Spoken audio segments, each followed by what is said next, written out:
So, just to remind ourselves, some radioactivity. I guess we could start. Yeah, many people joined us who already registered, and yeah, the others will eventually arrive. So good evening, everyone, and thank you for joining us for the first event of the Toxic Cleanse Research and Curatorial Program that is part of Future Ecologies, that you will hear more about from our first guest, Amila Lagumdzija, who is head of the Arts Western Balkans for British Council. Amila is active in the field of cultural relations, developing and leading the programs between main cultural institutions in the region. The initiatives she's involved with are creative industry development platforms, public administration departments, startup communities, and the independent creative scene in the Western Balkans, just to mention some of her work. Following Amila's short introduction to Future Ecologies, I will kind of introduce the context of Toxic Cleanse project research, let's say, and also the program for this year, artists, and also our two guest speakers for today, Boris Filipic, who is in Mostar, and Louis Anderson, I think at the moment in Paris or maybe somewhere else, but you can tell us. And then, yeah, I would like to invite Amila now to tell us some words on Future Ecologies. Thank you, Armina. Thanks very much. Good evening, everyone. Thank you very much for spending your Friday evening with us. It's my great pleasure to welcome you on behalf of the British Council and on behalf of the team of Future Ecologies. I'll just briefly introduce where sort of this initiative came from and what we're aiming to do by engaging throughout the year with curators, artists, and activists. So Future Ecologies is part of the We Are Here artist moving image curated by Tendai Mutambu, for British Council, and it comes from British Council Collection and Lux, which is based in London, an international agency specializing in artists moving image. What we presented to do or set out to do more than a year ago is present a compilation of UK artworks that reflect on climate change, sustainability, cosmologies, Anthropocene, and so on, and invite the local reflections of the artists and curators. We want to engage with the public, and we want to have this program as an artistic response, basically to the climate emergency that's surrounding us. And when we set out on this journey more than a year and a half ago, we actually didn't realize how relevant and how close to heart and close to our beings these topics will become in the year to come. In February of last year, we published an open call for curators from across the Western Balkans to give us their response to this compilation of UK artworks.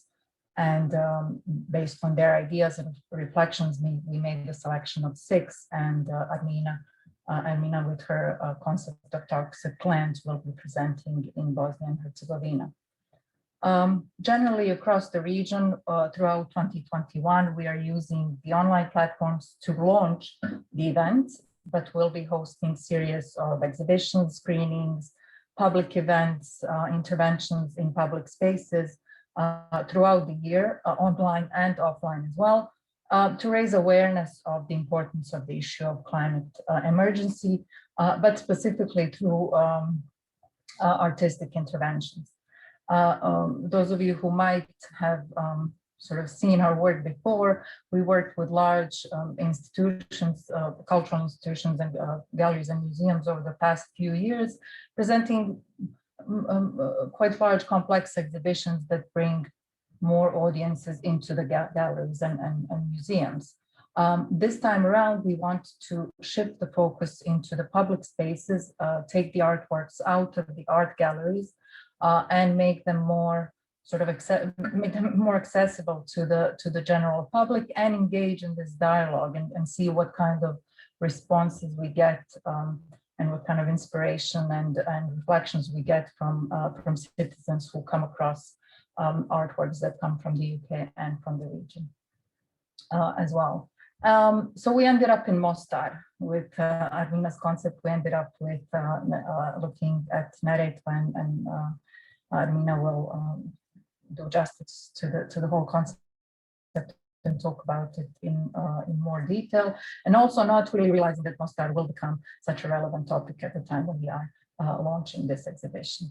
But I guess generally across the Western Balkans, I mean, it's needless to say how pollution is disrupting our lives. The landfills and illegal wastelands are popping up everywhere. There's poor management of use of public spaces and questionable sort of transformation of public spaces, and these are all troubling realities in the Western Balkans. But we want to give them an artistic perspective and sort of bring the community closer to their immediate environment, believing that when you sort of reflect on your immediate surroundings, it makes, it stirs that emotion, makes it more real, more important.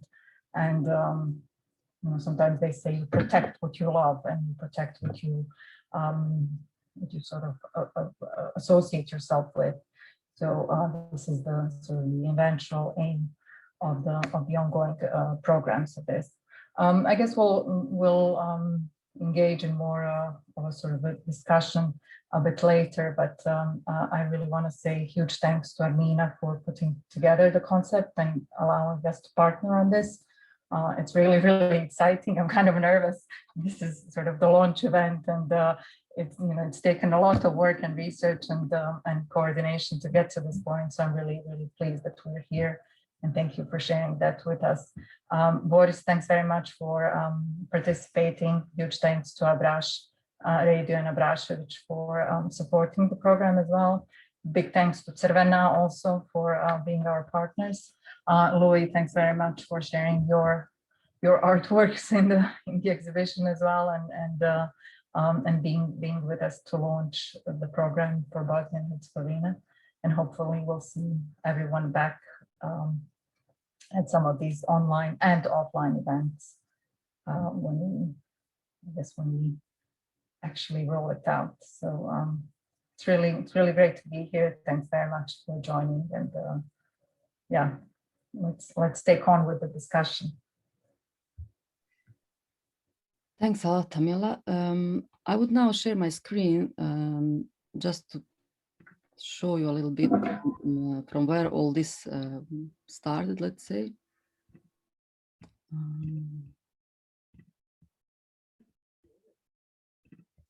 Okay, this part we can. So with the presentation entitled Drown in Neretva River, Nature Destruction, Interspecies and Alliances, actually we already presented part of this research in Future Architecture platform last year, and the whole project started with Damir Ugljan in 2018, and then after that Matija Kralj joined us to help us to document destruction of Neretva, yeah, during the war and let's say after the war, between 1999 and 1996 and later on. And also I taught a course at TU Delft on landscapes of destruction. And in that time, Jonas was my student. So he also joined us in mapping the Neretva and like helping also with other visuals for the whole project. And from the very beginning, we were interested actually in the contemporary condition of Mostar and the river, taking Neretva as the primary research archive that we define as a flowing archive. And sorry, and I would like to start just from the map to contextualize a river a little bit. It's like very long river, about 200 kilometers. This maps actually Jonas did, and with green lines, it's also marked where we actually did our research that I just mentioned. And further on, I would like to show you what actually is the first image that, how to say, the Mostar is represented with, and not only by the tourists, but also by many politicians, and where Neretva River is represented as the very clean river that you can drink the water of it. So I will not show you everything, but just part of this video.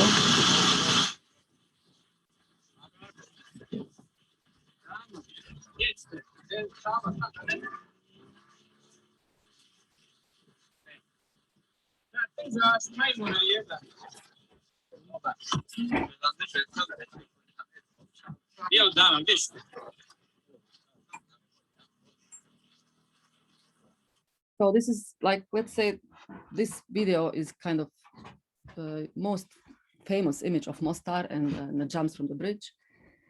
So I just wanted to always kind of face this reality and then further on, like what we were working on.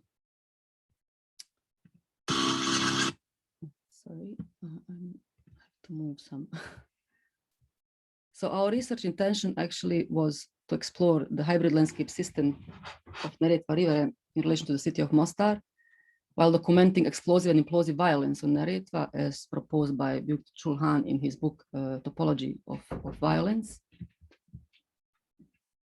And somehow we kind of looked in the wartime, like between 1992 and 1995. And this violence we would kind of define it as explosive violence. And then after the wartime, when the military violence stopped with the peace agreements in 1995, but continued to be part of the landscape system in the form of spatial and social trauma. And these are kind of these forms of implosive violence that we are actually living more today. And these are all the bridges of Mostar who were there before the war, let's say, and were destroyed at the beginning of the war in 1992, all 8, let's say. And then this is another representation. And then finally, when the old bridge was destroyed in 1993, the people started to build temporary bridges between 2 neighborhoods to be able to move and to supply food and medicines and to transport the people. So for everyday like communication.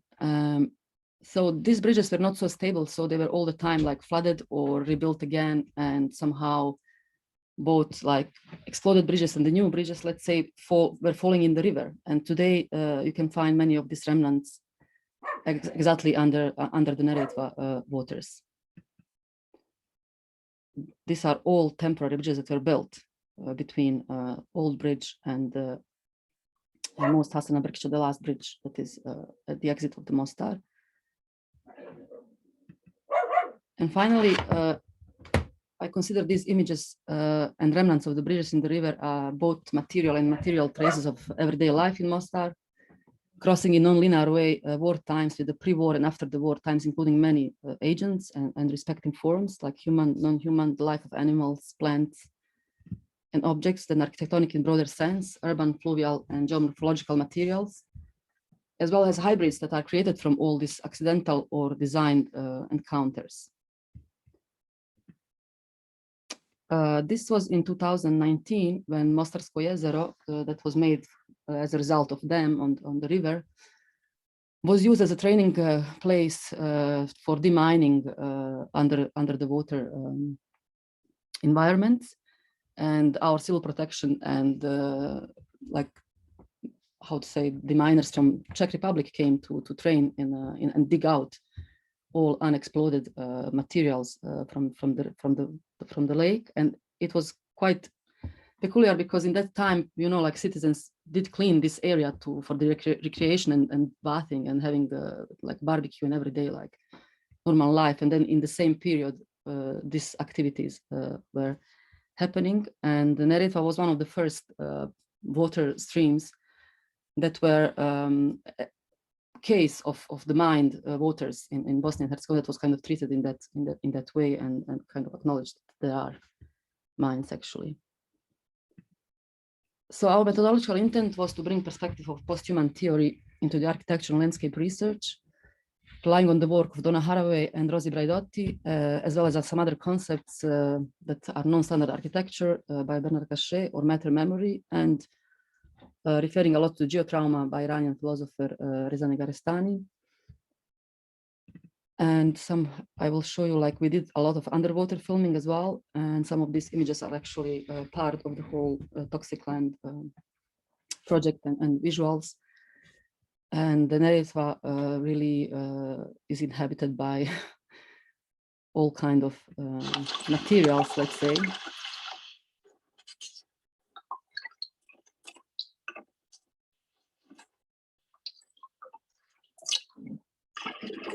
This is one of the fallen bridges from the war.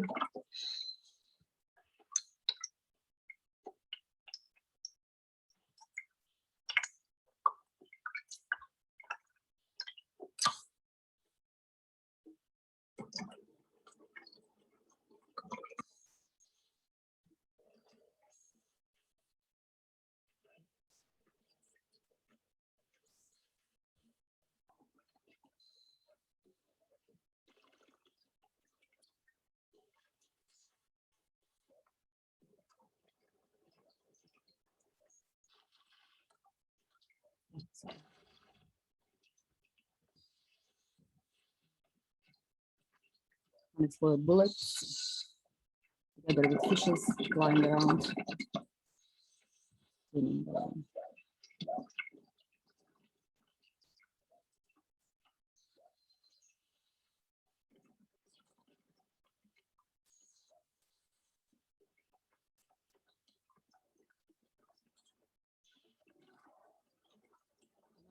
Bridge that fall down in the river. This is Bunu.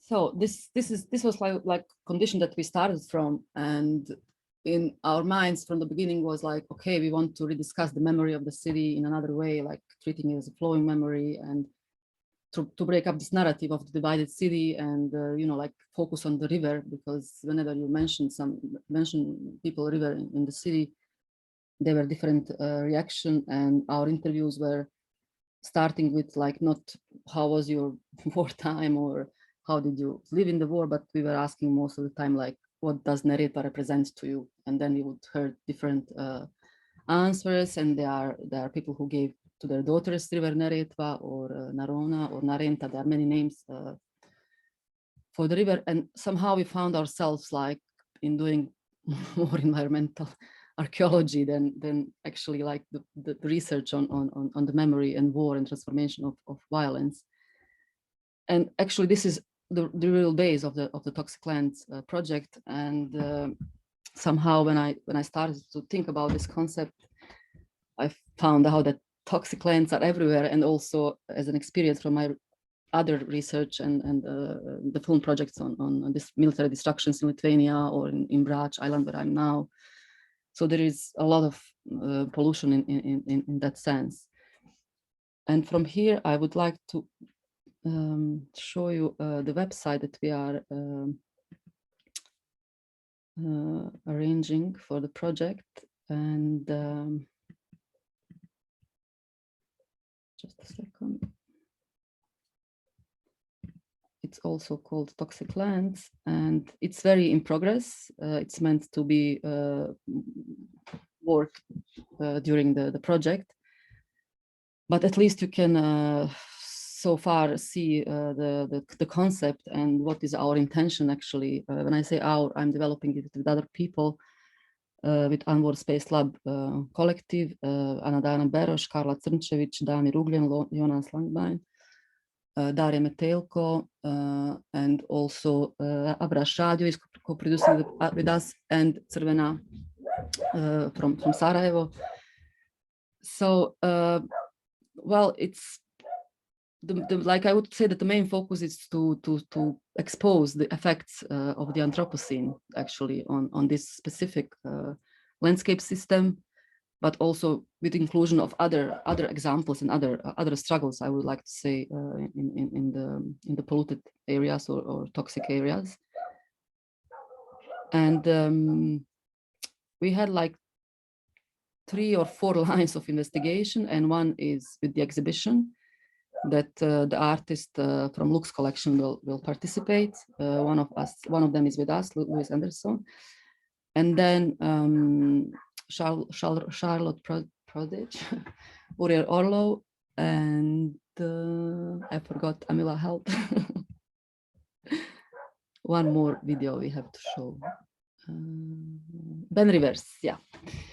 Sorry, because there are 30 or 40 names engaged at the moment in producing Toxic Lands, so it's not easy. And then somehow the idea was not to just to create an exhibition and show videos in a gallery space, but more like a response to their videos, and you will definitely understand why from Louis' intervention. And then the other project is inside, like the other line of investigation, like is interspecies encounters that are partly online, partly site-specific. And when I say this, like we are considering Neretva and artists and fishes and all kind of different agents that are there. So maybe they are not all species. They could also be unexploded bombs, but somehow they are a human extension of pollution or technology or interaction with Neretva environment. It could be poisonous as one of this event, like the meeting of tonight. We will do more. Andrea Duganjic made a collage on somehow like endangered species of Neretva or even predatory species. So we have both. And then we will do a sound project as well with Belma Zvizdic and Haris Sahacic. Also Manja Ristić will join us because she did recorded Neretva before. Then public walk with entitled Plants Pedagogies, and this will be done with Unworld Space Lab because we started already this learning from plants from Neretva with publishing acts exhibition and the workshop in the ECA done this year in Pedagogies of Care.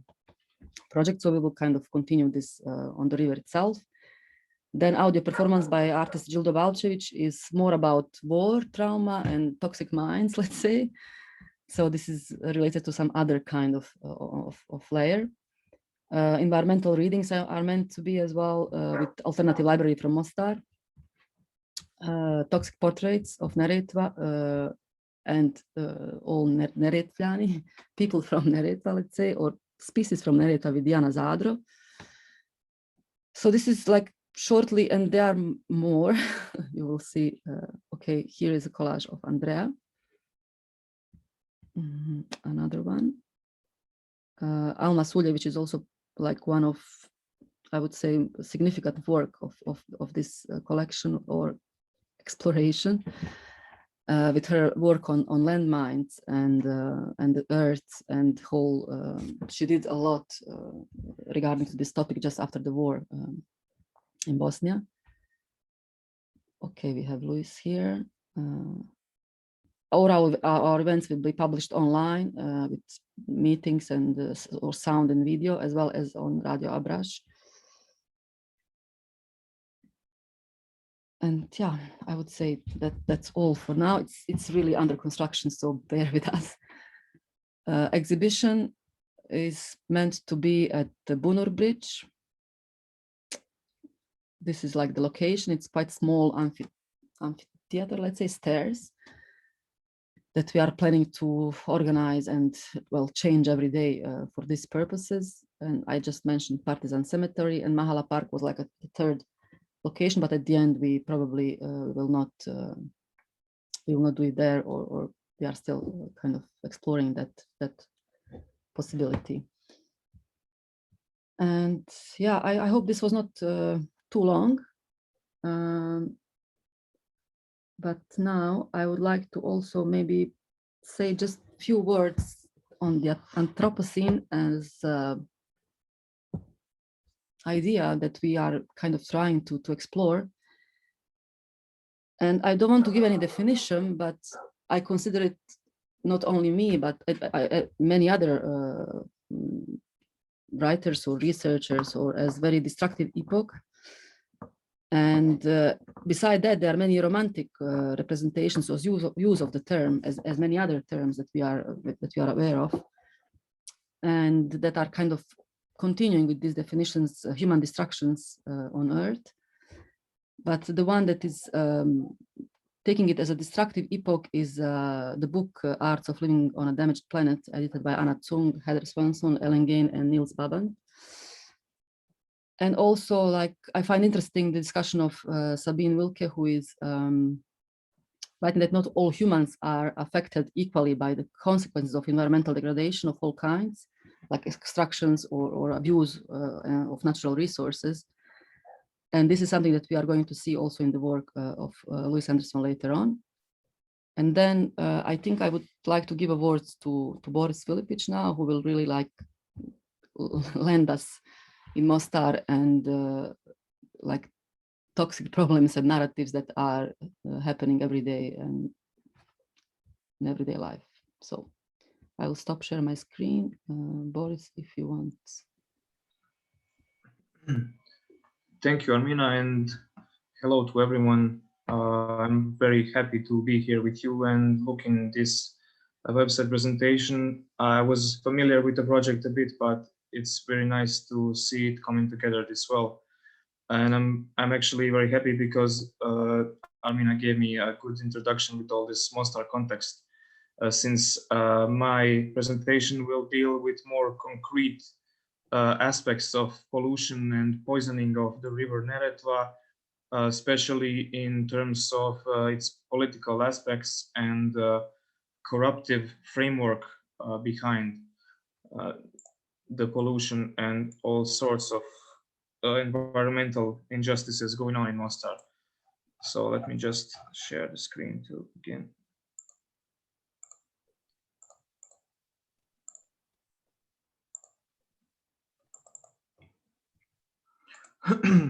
First of all, I honestly put myself at an unthankful task trying to find only one aspect of toxicity that's a common subject of this entire event, especially since I think Mostar is at least toxic in two ways. It's politically toxic because its politics result in poisoning, and it's also its politics are toxic in metaphorical way. First of all, even though Armina provided some context, I will just have to address some very basic notions of Mostar. So Mostar was once a prosperous center of the region, Herzegovina. It was a political, cultural, and economic center. Nowadays, it's still claimed to be so, but among a couple of most prosperous, culturally most prosperous cities in Bosnia and Herzegovina, I believe Mostar is also one of the most destroyed ones. It used to be a cosmopolitan and multicultural city, an example to look up to. But also what's important to mention is that it had, I think, a highest percentage of interethnic marriages. It had a rich multicultural fabric, and it was just striding into its mature modernist development in terms of it being an urban center of the region when the war and dissolution of the former country came. So comparing Mostar to two other cities which had most multicultural fabric in the former state of Yugoslavia, Vukovar and Sarajevo, I would claim that Mostar is the city that's healing its traumas the slowest, and I believe a lot of its issues were never even fully addressed, let alone fixed. And also, what was a hard task dealing with this subject was this notion of toxicity and toxic narratives that were mentioned in the event, because Mostar has a lot of toxic narratives going on over decades, especially after the war. All sorts of parallel histories being transferred from generation to generations. There are double institutions after the division of the city in the war. There's this famous case of different educational systems under one roof in the same schools, etc. But recently, I don't really have time to go much into detail about this high political sphere of Mostar's problems, but in recent years, Mostar actually managed to fill headlines of various newspapers all around the world as a city filled with garbage. And this is just a couple of years in the last years. And the worst thing that happened was in summer 2019, which also was present in regional media when the Mostar's only municipal landfill was blockaded by the citizens because there were a lot of toxic, cancerogenic, poisonous substances found in the landfill itself. So a lot of new information emerged at the time during the protests on the landfill itself, also regarding some new recent projects regarding Mostar's infrastructure that went horribly wrong. I had an idea of trying to map all these issues and try to provide context of different aspects of toxic politics in Mostar, so to speak. So the result was this map, which I called Uborak on our streets. Uborak is the name of this landfill that I will be speaking about in the next 10 to 15 minutes. So just to provide some further context, these are photos from last couple of months that I took around the city. As you can see, the critical situation that I mentioned from 2019 never went away. These photos are from the very center of the city. Basically, the city is still choking itself in garbage. in various heaps of wild landfills emerging all around the city. So my question was, of course, how is this even possible in 21st century? And to provide some context, I will have to introduce some of the protagonists and institutions important for this great toxic devastation of Mostar in the last couple of years. First of all, this place became famous, at least in the regional media, regarding garbage in Mostar and poisoning in Mostar. This is Ubarak. It's basically nowadays it's counted as a regional landfill, but originally it was a municipal landfill. It's a place where most of the environmental injustices meet at some point. It has a long history, and not just in terms of environment. It has also some pages, some bloody pages in its history regarding the events during the conflict, during the war, 92-95. I will try to provide some short history of this landfill because what I find fascinating about it is how its story keeps on repeating every 10 to 20 years, almost exactly the same. It was never supposed to be a landfill anyway.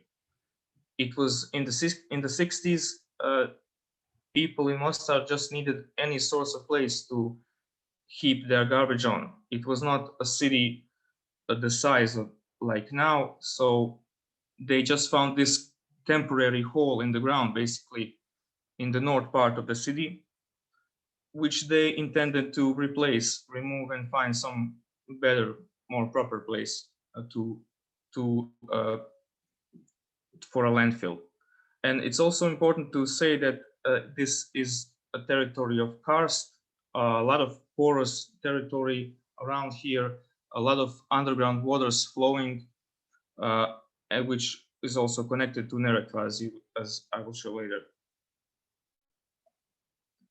And I'm not sure, because it's a mixed audience, how many people remember all the issues that brought Mostar to the attention in the media in the summer 2019, when the entire city was basically choking in its garbage. But this wasn't something new. This happened almost exactly the same in the 80s, when this temporary hole was beginning to cause major issues for the people living around it.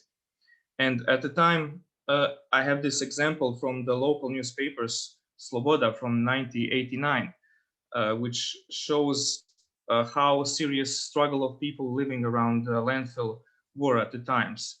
And actually, I found this information that some 200 people also made a blockade of the landfill at the time, preventing any further garbage disposal.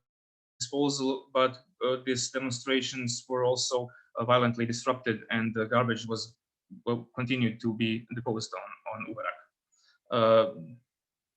And the thing that also makes Ubarak politically interesting is that after the war, after this major wartime cataclysm in these 3 years, where the entire city basically was devastated and destroyed, the last remaining common institution of a divided, war-torn city was Ubarak, because both warring sides of the city wanted to have a place where they can properly dispose their garbage over these war years. So this is one of the last threads of a common city after the war. In 1997, finally, once the war was over, people of Mostar tried to establish any source of frame to rebuild the city. And one of the burning questions was, of course, landfill. So EU funded a major restoration of the landfill, which was also supposed to be another temporary solution for 15 years. And it was, at this time, a modern, a properly built landfill which served its purpose. So even the people who were living around it agreed basically to let it continue to be a landfill. and which is also what is also important for the context of a political context of landfill Uberak is that it somewhat silently turned from a municipal landfill to a regional landfill sometimes in 1998. Not just regarding this fact that it was the last common institution of the post-war city, but also that it effectively was put at disposal of other cities in the regions afterwards. So 2012, this temporary landfill, of course, expires, which coincides with another major political crisis of post-war Mostar, namely no elections were held, no local elections were held at the time, which also became a famous case of Mostar afterwards. So no new city council was formed, and basically the mayor Ljubo Bešlić remained, and his associates remained in full power until very recently, until December 2020. Yeah. And of course, Uberak was never addressed. So this is an outdated landfill that dramatically needs sanation, that needs to be done with. There needs to be. It was actually supposed to be brought out of function, and it was supposed to be turned to a recreational park after this 15 years expiry, but none of that happened, and it continued to be this major heap of toxic, basically a toxic wasteland. Enter Mostar Water and Sewage Systems project. It was a major millennial project for Mostar, which was supposed also to connect. Now here we deal with Neretva issues. It was supposed to connect both sides of the city in one united system for waste waters. Its construction, it is estimated cost something over 770 million euros. Of course, it also immediately became a famous case from Mostar because its construction was being constantly delayed, mismanaged, and a lot of investors not only retreated through time, but also made a public call to the mayor and his associates to ask where all the money went, because the construction was supposed to be over a couple of years before.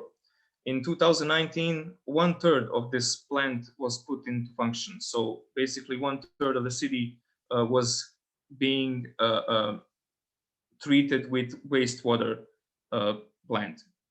So what happened before all these recent events regarding blockade of the landfill Uberak? What happened is that these newly put in function wastewater plant accumulated unknown amount of tons of putrid black mud or silt on the grids of the plant. Later on, it was found out that this mud contains highly toxic, highly cancerogenic substances, which indicated that the Neretva River was much more polluted than it was previously thought. Of course, this mud, because Mostar never had any capacities to deal with such toxic substances, it was illegally deposed again on the very same traumatic spot of Uberak. So after this, a couple of months later, a lot of new information leaked, and I think it is of course important to mention Network Our Society, an NGO from Mostar, who basically discovered the entire blueprint of all sorts of corruptive operations of officials of Mostar, which dealt specifically in this case with this black putrid mud and the landfill Uberak. Namely, city officials led by Mayor Ljubo Bešlić actually paid a study with, of course, the money of the citizens of Mostar, which cost something around 3,000 euros, just to have an allowance to dispose this new newly accumulated putrid black mud on the landfill of Ubarak. Once the studies came, it was obvious that this mud is highly dangerous and should not be disposed anywhere near landfill of Ubarak. For 3 months, city officials basically did nothing regarding this highly dangerous new situation, and nevertheless disposed this mud on the Ubarak. What followed was a major demonstration from people living around Ubarak.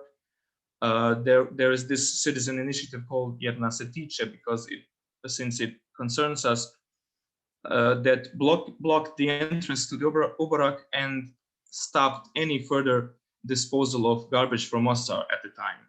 And these 11 days happened in July 2019, in the peak of summer, during the tourist season, where the temperatures rose very high, and effectively Mostar turned itself in its own landfill at the time. What followed, of course, was further poisoning. It's hard to demonstrate how exactly all this happened, because it's still unknown what actually happened with these amounts, these tons of black putrid silt from the collectors. But basically, once it was disposed on landfill Ubarak, it managed, through the underground waters, it managed to go back into the streams, flowing back to Neretva. So we had this full circle of poisoning. We had highly toxic substances accumulated on the wastewater management system that was deposed back on the landfill Ubarak, which basically leaked back to Neretva. And the result, this photo is showing some of the results. A lot of fish was found dead, basically on the shores of Neretva, and these streams flowing into it. And just to make clear what these toxic substances actually are, there were several that were found that are highly toxic and dangerous, but the most dangerous one was, of course, PCB, polychlorinated biphenyls. That's also basically a main ingredient of the toxic oil pyralen, which was banned throughout the world during the 1970s. And several analyses confirm this. Why is this important? Because not only because of the unbearable stench of the landfill Ubarak and the dead fish and the poison streams flowing back into Neretva, but because if you look at this situation with this data, you kind of have to worry at least a bit, because Herzegovina-Neretva canton has a cancer growth rate among its population 150%. And these are data of the Institute of Public Health of Canton, and they show that in 2010 there were 255 cancer patients. Only 8 years afterwards, we had 1,429 patients. Other important protagonists in this whole mess are, of course, sanitation services in Mostar. Among plenty of post-war institutions of Mostar, which doubled and had its east and west counterparts, also garbage disposal was also arranged along ethnic lines at the time. So you had sanitation service Parkovi providing sanitation services in the west, and Komas providing services in the east. In 2006, they were supposed to be joined together in one institution, Komunalno, but this basically never happened. The only thing they ever had in common was the bank account, over which they were given enormous yearly budgets for sanitation, city cleanliness, green surfaces, parks, etc. It's almost absurd to say that in 2020 these two fake companies had yearly budget of 1,320,000 marks. And this is also part of the blueprint of the criminal model that was discovered by Network Our Society in 2019. Here is a document that basically shows how people who work in these companies, they basically confess that this is all illegal, that there are no proper contracts, no operative plans, no bills, no legal relationships between either these two companies among each other, between this umbrella company that was established in 2006, and there is no legal contract whatsoever between citizens and these providers of sanitation services. So how did official Mostar, at least official Mostar at that time, since in the meantime we had finally local elections, how did they respond to all this? The first major issue for the official Mostar and Ljubo Bešlić, the mayor, former mayor himself, was that the landfill was not functional, so the garbage had basically nowhere to go. So he tried to make an agreement with the protesters, signing the agreement that during period of half a year, the problem with the landfill Uborak will finally be addressed, and it will be removed at a new location. Of course, this never happened. Afterwards, when all this data about the toxic substances came out, city officials reacted with various media attacks, spinning the story and just blatant lies about some sort of political conspiracy going on against them, about this whole environment justice struggle being a political agenda of some small number of people, etc. They also paid a different analysis of the mentioned putrid mud at a different institution that did not have an accreditation to do this kind of research, which of course showed that there is no toxic substances in it. And the culmination was also the physical violence itself against the journalists and activists who were asking too many questions.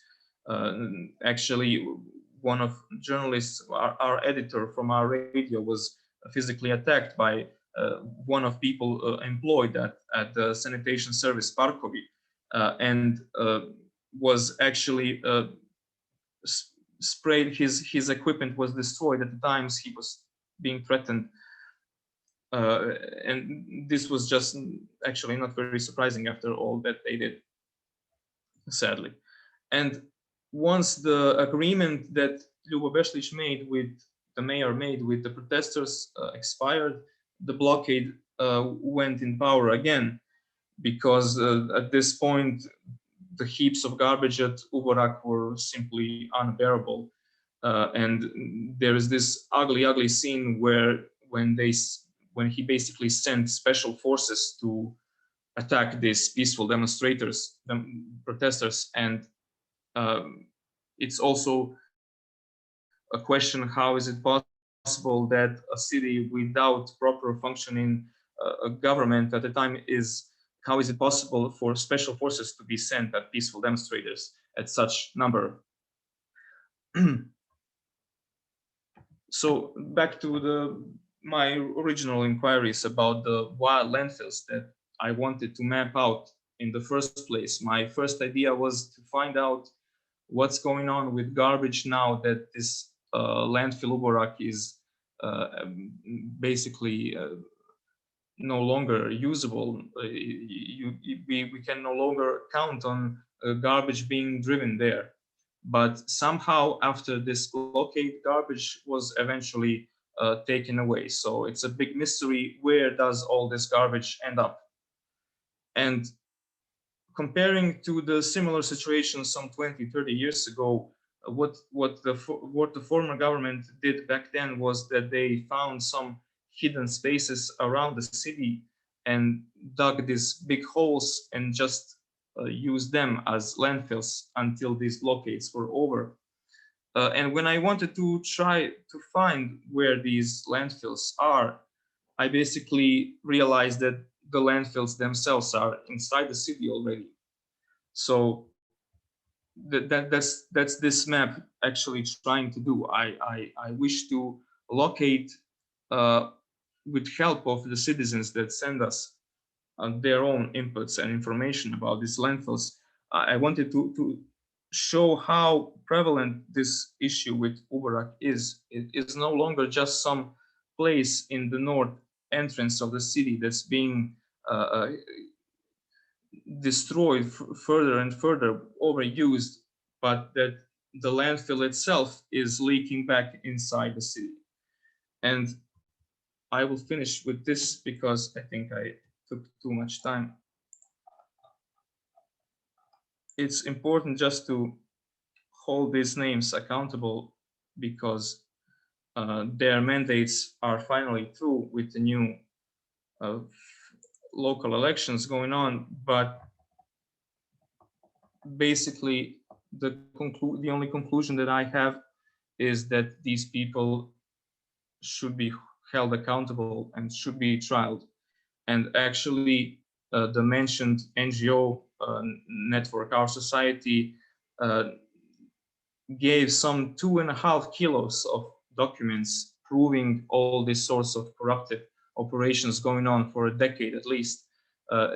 This material was given to several institutions, to SIPA, to the cantonal prosecutor, and it's been a couple of years now.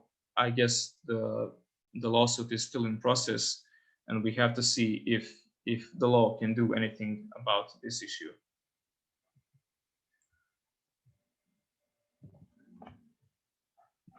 Okay, Boris, great, thank you so much. I think, yeah, how you put it, like, we all see this garbage on the streets, but someone has to be accountable, and it's not just being bad citizens and spread hate against your city, but there is also some, how to say, institutional, well, bad work, in very simple words. So yeah, you listed all the names, so that's really important, I would say. And are there any questions for Boris, or you prefer that we continue with Lois' work, and then at the end we can have conversation, discussion, or exchange of any opinion or examples of other toxic lands,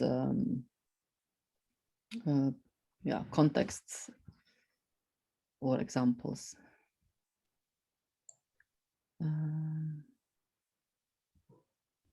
So you can ask questions if now by showing yourself, unmuting, or simply posting something in the chat.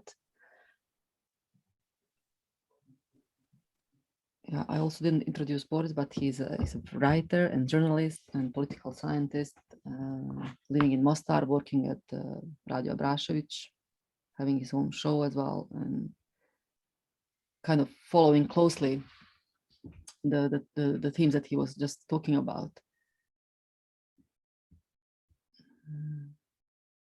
Okay, if there are no questions, I would then give word to Lois. And well, Lois is writer and filmmaker, and since 2017 has been working within the artist group The Living and the Dead Ensemble, based in Haiti and France, and they focus on theater, song, slam poetry, and poetry and cinema.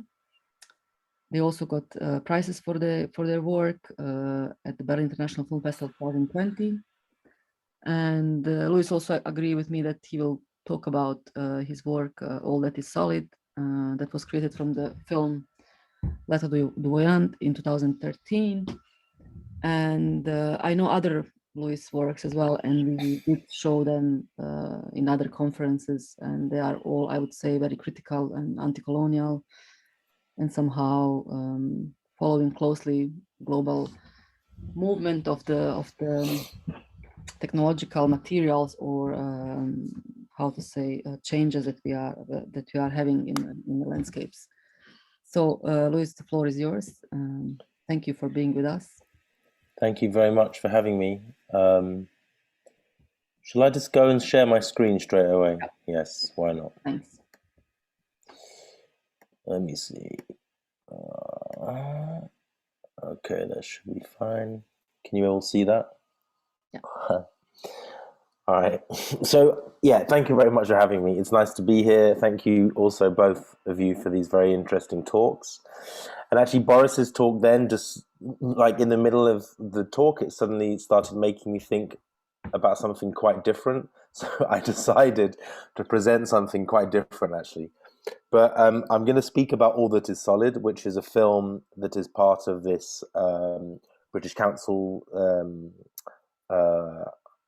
touring program. So the one thing I wasn't sure, have people seen my video, All That Is Solid, or will they be seeing it soon? They're seeing it soon because this is the launch event. Exactly. Okay. So I'm going to be talking about a video which you will be able to see.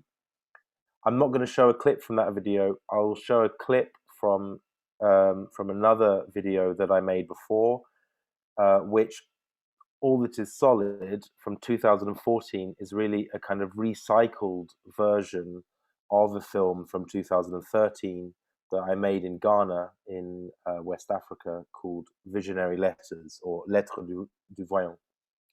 But actually, in order to get to those films, and I've got about 20 minutes or something, I'm just going to do a bit of a sort of return way back through generations in my family to try and bring us from the streets of London after the war to the streets of Accra in 2013, let's say.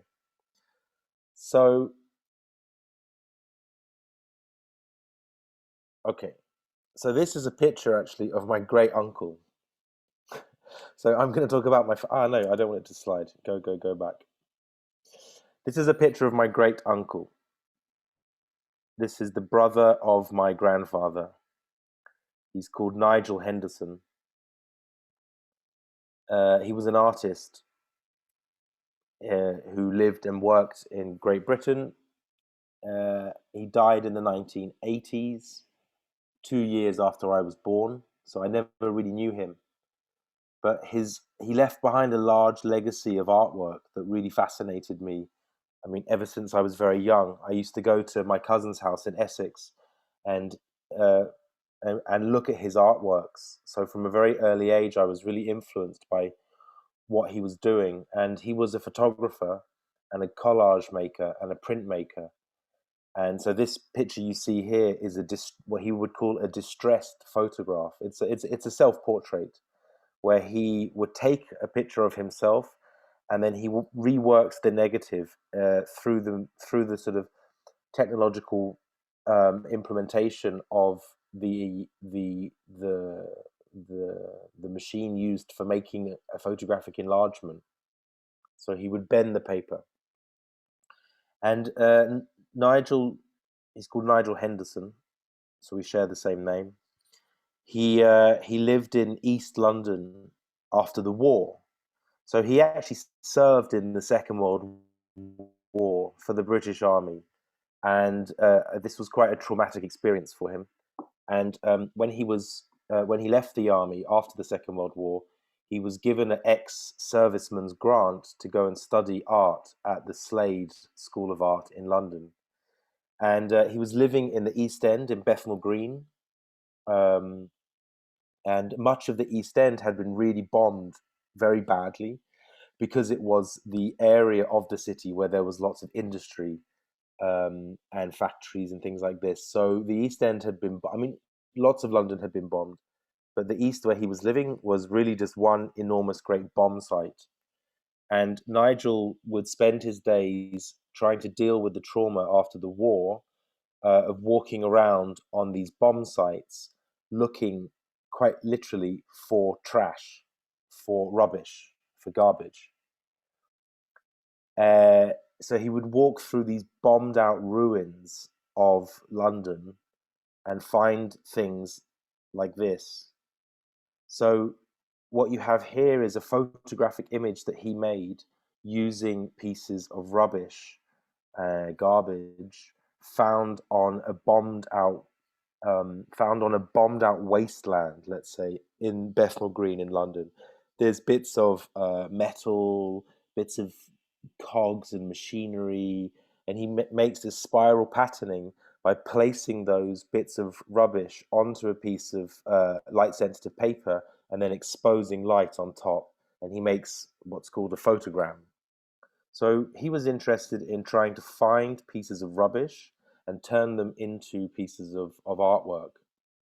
Here, for example, you have a glass milk bottle that, again, Nigel had found on the streets of East London, and then he places the glass milk bottle onto a piece of light-sensitive paper, again, uses the enlarger, and makes a kind of a sort of imprint of the shape and the texture of the milk bottle. So Nigel was interested in, I suppose, or what I was interested in this work of my great uncle was the way in which he would try and sift through the leftovers, the pieces of rubbish, the waste from a society, from the society he was living in, and from that to try and draw a different series of poetic and formal relationships to try and make artwork. So Nigel was a huge influence on me, and actually the first film I ever made was about him and about his photographic practice in the 1950s. So he would walk around the streets of East London and pick up trash and take it home and make these images. And he also would take photographs of the city as it looked at that time, as a form of sort of documentation of a specific moment in the life of Londoners, particularly working class Londoners from that area, from Bethnal Green and Mile End. And this is something that I picked up on at an early age and started to try and work with through, the earliest pieces of artwork I made were also collages, photo montages. And I think this has really influenced my work as a filmmaker. So also this idea of sort of going to areas in which there have been, particularly marked histories, for example, and trying to look within that landscape for the remnants or the afterlife of that history. So to look within the ruins and the waste of society and to try and find some evidence of these histories and of these past times as they might be represented in the present. This is what I speak about, or this is what I mean when I speak about an archaeological method in art practice, in cinema. And the video that you will be able to see in the exhibition, All That Is Solid, follows quite specifically this type of archaeological method. But so for many years, my work was really based upon this visiting of archives, of institutional archives. And actually the work that I made on Nigel, on my great uncle, a lot of the imagery, well, actually 50% pretty much of the imagery was constituted by a series of negatives and photographs that I found of his work in the Tate archives in Tate Britain in London. And I made a film in 2010 that uses his photographs, and then I would go and visit the locations where he shot those photographs, and I would film in the present day. So this is the basis of my kind of interest in what could be called an archaeological method. And it really comes from this fascination with rubbish, with looking through, piles of rubbish to try and find fragments of information that might tell us something about the situation we're in the present. And I think when I was looking through the Tate archives, I was treating the Tate archives as if they were also just great big piles of rubbish, which is to say that the material in the Tate archives is extremely important, but the material in rubbish dumps is also potentially important, not always. As we've seen in Boris's talk, the material in these kind of rubbish dumps are problematic for the environment and for the people living in that place. But in certain instances, we might find pieces of material that might be interesting for the production of artwork. Now, this interest in archaeology I don't know if I can shrink that a bit. Okay, it's pixelated, it's fine. This is a picture of my grandfather. So I've gone from my great uncle now to my grandfather. This guy here, this sort of pixelated face, he was running an archaeology department in the University of Legon in Ghana in the 1950s and the 1960s. This is a picture of my grandparents. This is my grandmother and my grandfather here. That's Peter Shinney and Margaret Shinney. They're my grandparents on my mother's side. They were archaeologists, and my grandfather spent his entire life looking through graves, tombs, old pyramids, old burial sites, to try and find pieces of waste and rubbish that had been imported in a particular period in someone's life, and that he was trying to find, or he and she, sorry, both of my grandparents, were trying to find pieces of important material that had been discarded and thrown away in some instances, or also had been buried with people to be taken to the afterlife, to the place that they will go when they die. So I knew, obviously, both of my grandparents in my life. I was very close with my grandmother, especially. I was quite close, and I kept up a correspondence with him throughout my teenage years. We would write letters to each other, and you know, my grandfather died in 2008, I think, and my grandmother died much earlier in the 1990s. So I actually knew my grandfather for some quite long period of my life, and he was very keen that I was supposed to become an archaeologist. So this never happened. But in some ways, I feel that I'm sort of living out their legacy, you know, through the films that I make. This is another picture of them. Oh, I should have said a bit more context. This is my grandmother, Margaret, and my grandfather, Peter. This is in Sudan. So they did most of their archaeological work was in Sudan, but my grandfather then ended up moving to Ghana and doing a lot of archaeology in Ghana. This is my grandmother. I just showed the picture because I think she looks pretty cool with those sunglasses. And here you have actually a picture of my grandmother, you know, putting broken shards of pot, wrapping them up and putting them into a box and sending them off. One of the things that they did throughout their lives was to focus on archaeology as a way to uncover history, important like elements of history about the African continent, as a way to kind of debunk myths about, you know, sort of European superiority, for example. So in many ways, you could argue that their practice of archaeology was part of a sort of, you know, a program after or at the time of the beginnings of African independence, beginning with Ghana, in fact, for the first sub-Saharan African country to gain independence from European colonial rule. My grandparents were sort of interested in seeing how archaeology itself could feed into a general sort of anti-colonial positioning in the African continent and Europe at the time, I suppose. So,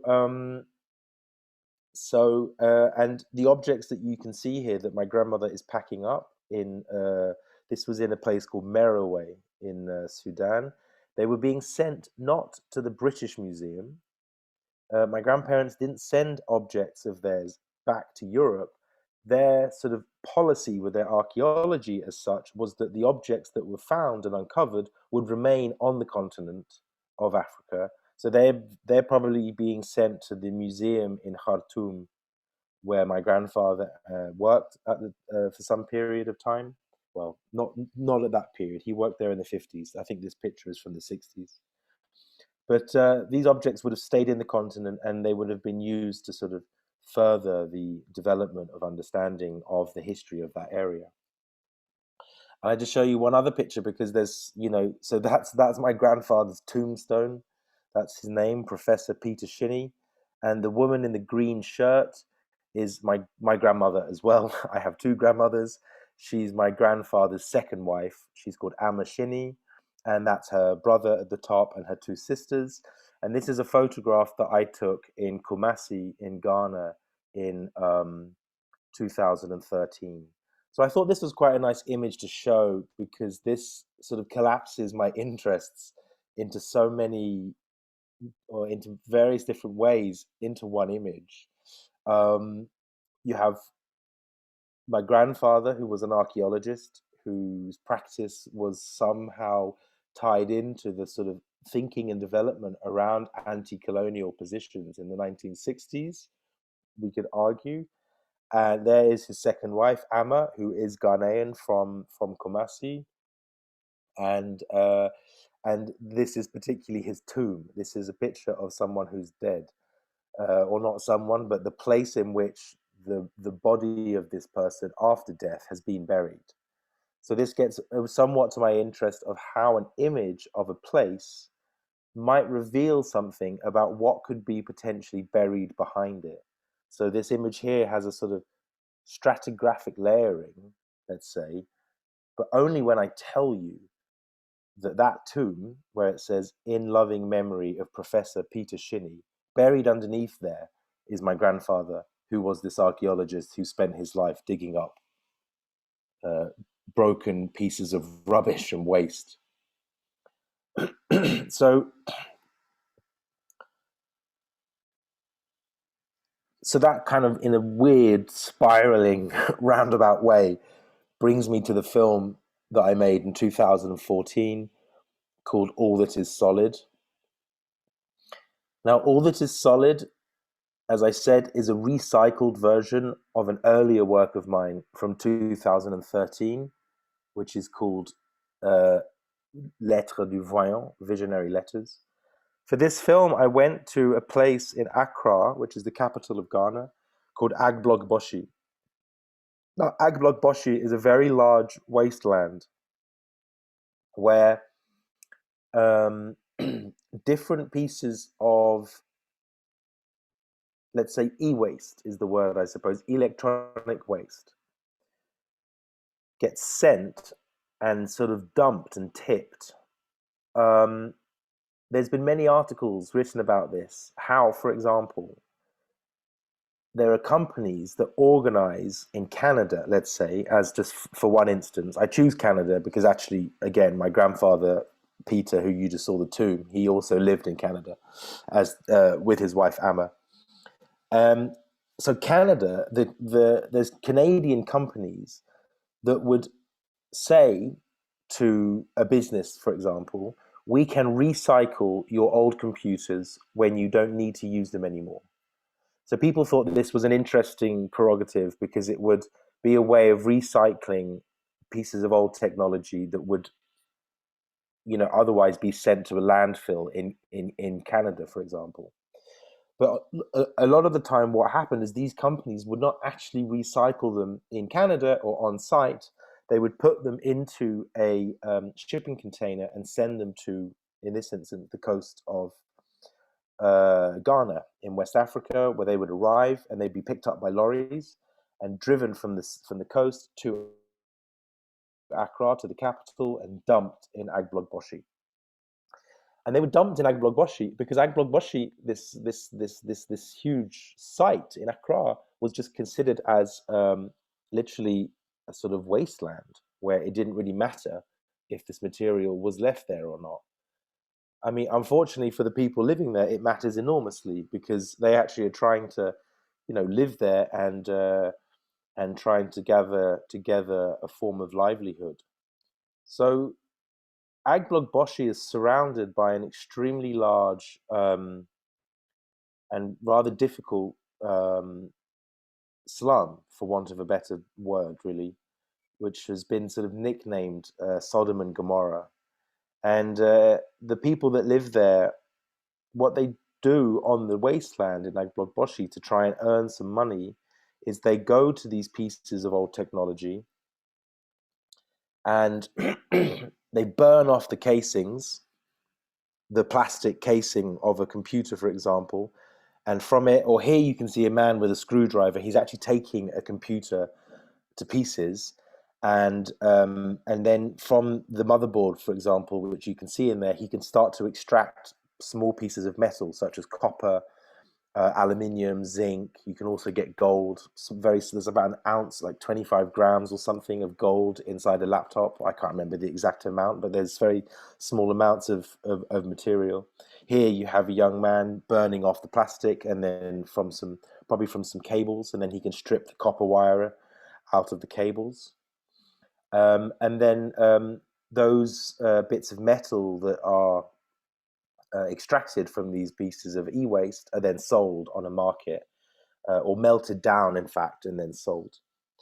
So when I went to Ghana in 2013 to make a film, I was interested in going to this place, to Agblogboshi, and to look at this process of sort of the extraction of precious metals from e-waste, from a piece of technology, and to try and read it in relation with a history of colonial extraction from the country of Ghana itself. Ghana was actually a British colony called the Gold Coast, and it's where the British government extracted lots and lots of gold from various different gold mines throughout the country. So I was interested to see that there was this kind of reversal of the process of extraction of precious metal.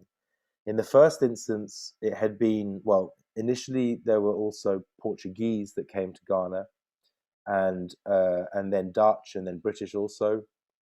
But essentially European colonial powers had come to Ghana, and they had tried to extract precious metals from the earth of Ghana. And then when I went to Ghana in the present, what was actually happening in that instance was, in fact, people from Ghana trying to extract precious metals from the materials that had been sent from Canada, from the United States, and also from Europe. So they were actually extracting precious metals from materials of ex-colonial powers. So there'd been a kind of a reversal. And I mean, it's quite complicated to try and explain all of the different things that happen in Lettres du Voyant. It's a 40-minute film that then also tries to tie that in with a practice of email scamming, but I don't think I'll explain all of that because it might get a bit confusing. But I think what I'll do now is I'll show a 5-minute clip from the original film, Lettres du Voyant, that All That Is Solid is a kind of recycled version of.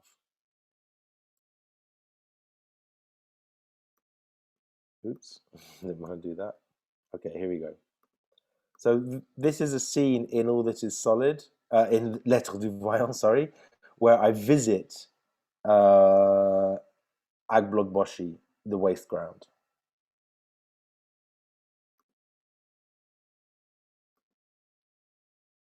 And we should... Do you hear the sound? Okay.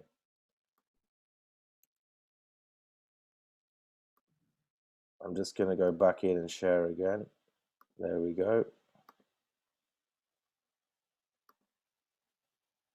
Okay.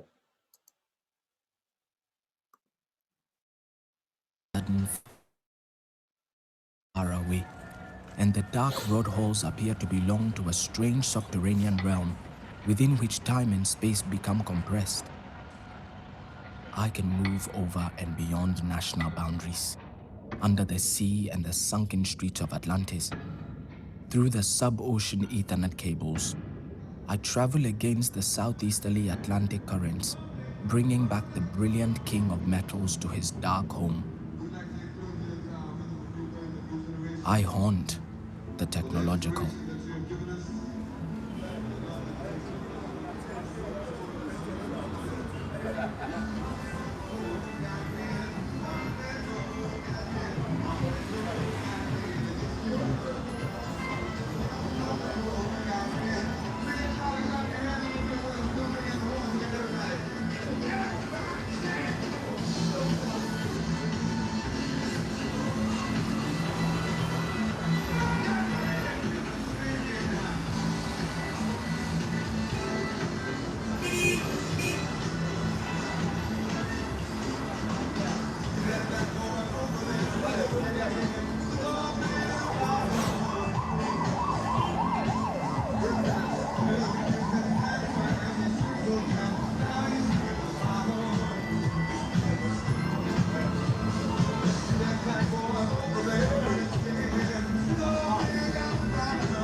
Agblubushi, the waste ground, a vision of the future.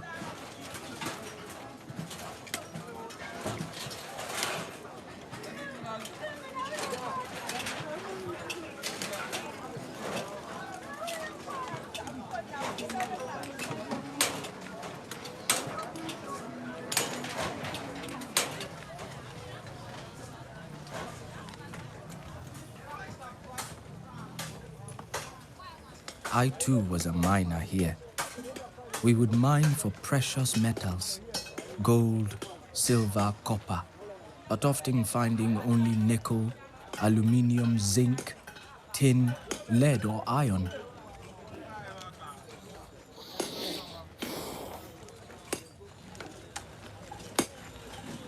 These could all be extracted from a computer that had traveled from afar.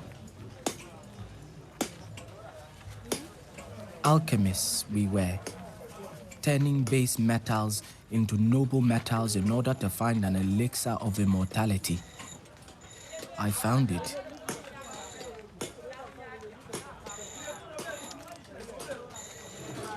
In Agbogbloshie, I came to collect parts to build my traveling machines. A hard drive, a motherboard, or a screen could all be found. At a later stage, my friend and I found that we could mine for information here too.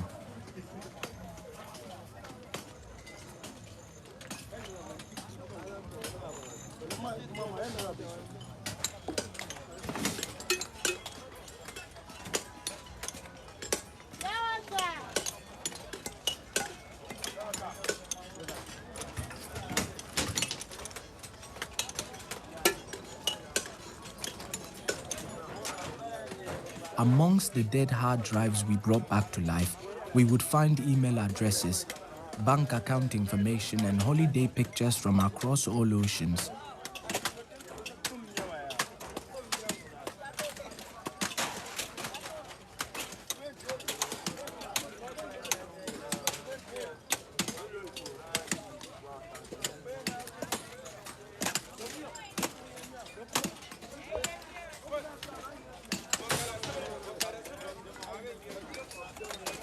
It was here that we first started Sakawa. Here that we learned to travel through the ether. Here that we learned how to extract gold from the internet.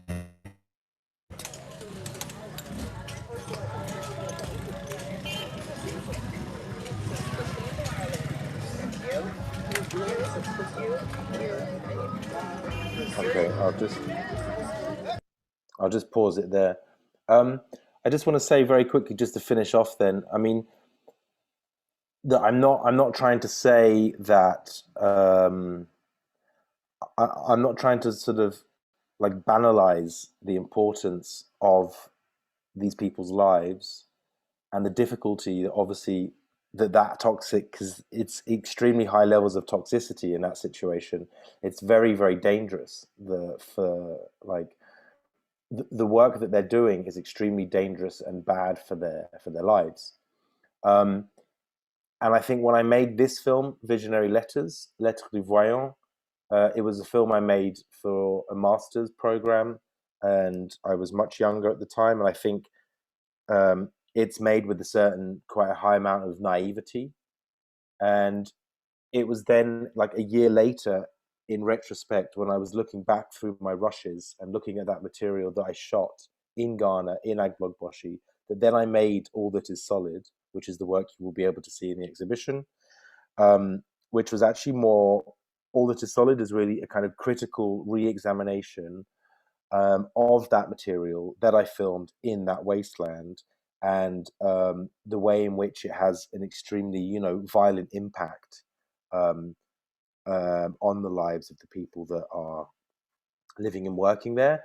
But also I use it as a way to try and think about how, and the film sort of shows and compares different types of realities that are being presented to us from, for example, like adverts for the cloud that were being developed in the early 2000s by Apple, as if it was this kind of myth of the lightness and immateriality of the cloud. And then I kind of try and do this form of collage juxtaposition to show that, in fact, the reality behind that soft and clean air that we have in the overdeveloped world in the United States, Canada, and the UK, for example, behind all of that is actually a very heavy mineral history that actually gets related through layers and through landscape, and always comes back round eventually to a colonial relation of extraction, and and ultimately sort of necropolitics, in the sense of the control of people's lives and deaths, basically. So yeah, anyways, that was just a way to have an introduction to the work, and then I suppose you can watch it and then you can think more about the actual film, All That Is Solid. Thank you very much.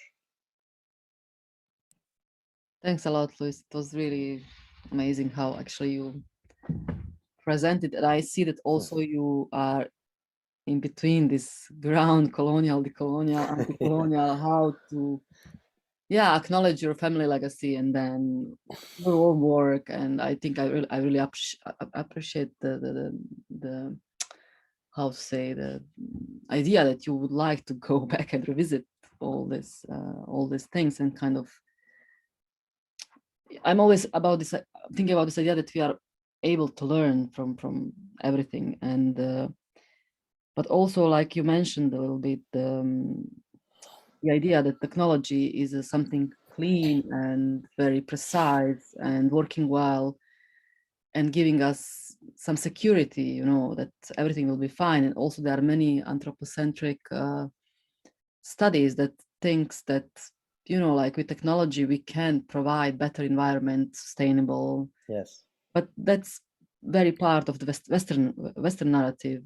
And as I said at the beginning, not every part of the world is having the same effects of the Anthropocene in their own context, and I think we have to remember this all the time, because as you show with your work and also with the presentation, like the all waste is cruising the world. Like, I mean, I know in States people are changing the phone every year. Like, as iPhone gets out, they then buy the new one. And also in the narrative, we found under the water a lot of smartphones, probably at some point would function as well, when you take them out of the water. So yeah, thank you for this incredible presentation, to you and Boris as well. Like, together it works very well in the terms of what we have in the physical world and then what we have in our digital world. And we imagine that there is no pollution, or there is less pollution, but also like there are huge servers in states to process all our data, and are polluting the rivers all the time, and land and environment, and it's kind of highly underrepresented, this e-waste, I would say, today. And now I would like to ask our guests if they have some questions, participants. Boris, also, if you would like to ask or reflect on Luis' work as well. Yeah, any comment is or conversation is really possible.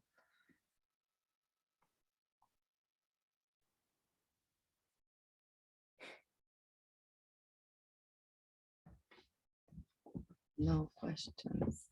That's difficult for me. Maybe I can ask one, if that's okay, Armina. Great, Alexander, please.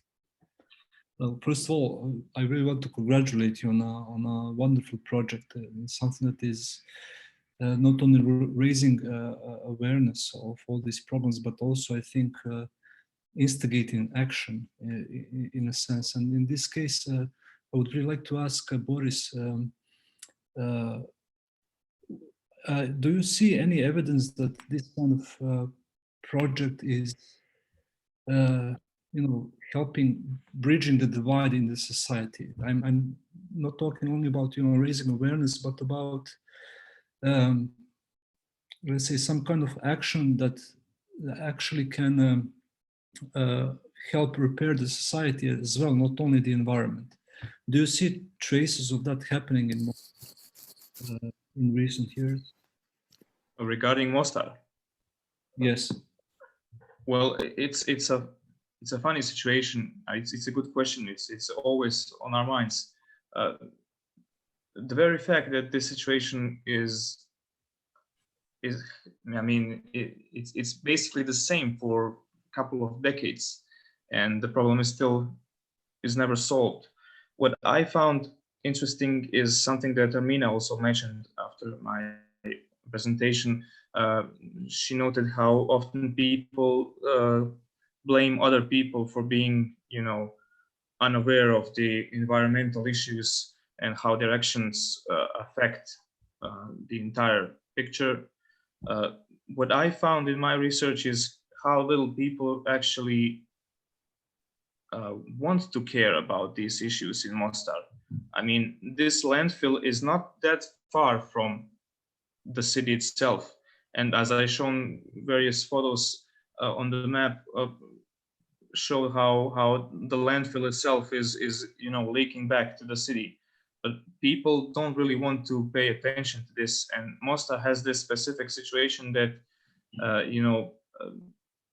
things are going worse at such a slow rate that people kind of get used to it. But I don't want to be just pessimistic about it. There are a couple of positive initiatives happening right now regarding these protesters who try to block the future use of the landfill that I talked about. And there are some positive slogans about it, like there is no, the garbage is not just yours or ours, it's a common thing. So, and as I mentioned, this landfill was and has remained the last remaining common institution of both sides of the city. So it has this symbolic political value, and hopefully as time progresses, people will in a way try to unite around these issues behind the common issue of garbage that we all produce and that is being leaking back, that is leaking back to us in our very neighborhoods. I wish I could provide some more positive aspects. I mean, this sort of project is such an initiative of raising awareness about these issues, especially regarding River of Neretva, which is also a lot more endangered than it is known, especially to people living in Mostar. I'm trying to map out all these little initiatives going on, and things are in a way moving positively, at least in terms of being aware that you can't really escape this garbage for the entire time.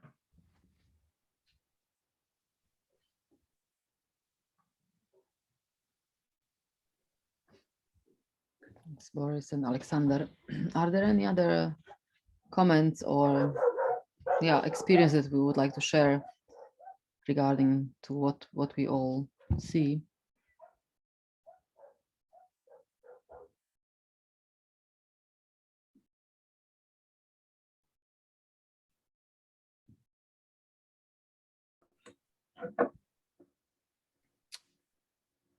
Maybe I can reflect on just a couple of sort of things that we may not be seeing after effects of yet, but I mean, Bosnia imports a lot of the secondhand goods. Tons and tons of secondhand goods are registered at the Authority for Indirect Taxation, and this is all waste basically that will end up in our country. It won't go anywhere else.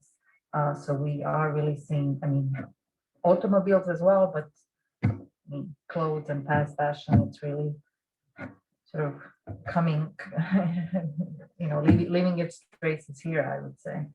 So there's, I guess, lots of that coming our way in the coming years as well. Yeah, you are right. I mean, there is this movement of materials, and we can say from developed to undeveloped countries to use like very traditional definitions of the context. Yeah, it's known that, you know, like from Western world to Eastern Europe are traveling all kind of objects, furniture, cars, and same towards Africa, Asia less, because they have different technologies in place and different problems in place, let's say. But yeah, and this is also what Louis' work is kind of showing, that, you know, first we dig metals to build our phones and, you know, objects, and then these things are going back to the same place, and it's like it cannot be, you know. So yeah, I think. Yeah, Sorry. yeah, please go. No, I was just going to say that was something I was always very interested in, which is this idea of circulation. And I mean, there's a film actually by Hita Steyerl, the German artist, called In Freefall that I saw some years ago, which I like very much. And in that film, she goes to this place in just outside Los Angeles, I think, where they have it's like a graveyard for old aeroplanes. And she talks about how, or she meets this man who's looking after that place. So it's where if an aeroplane gets made defunct, it gets sent to that graveyard in or outside LA, and then Hollywood film production people go there to shoot scenes where they want to blow up an aeroplane. And he talks about how they filmed this very famous scene from this film called Speed with Keanu Reeves in it. And then Hito makes this wonderful, like, speculative fiction with the film, where she imagines that the aeroplane that was blown up by the film production that were making the film Speed got recycled and turned into aluminium, that was then sent to Chinese DVD pirate DVD makers who made a pirate DVD of the film Speed. So the film Speed ends up as a sort of Chinese pirate version on the aluminium inside a DVD of the aeroplane that it was actually in the film. So the DVD is like this kind of time capsule, basically, that incorporates all of these different moments in one object.